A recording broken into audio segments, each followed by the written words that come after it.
ततो युद्धपरिश्रान्तं समरे चिन्तया स्थितं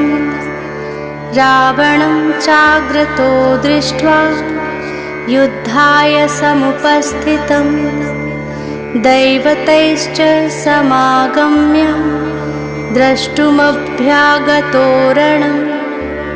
उपागम्याब्रवीत् रामम्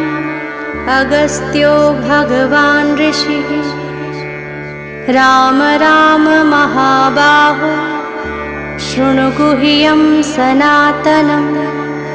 येन सर्वा नरीन् वत्स समरे विजयिष्यसे आदित्यहृदयं पुण्यं सर्वशत्रुविनाशनं जयावहं जपं नित्यम् अक्षयं परमं शिवम्।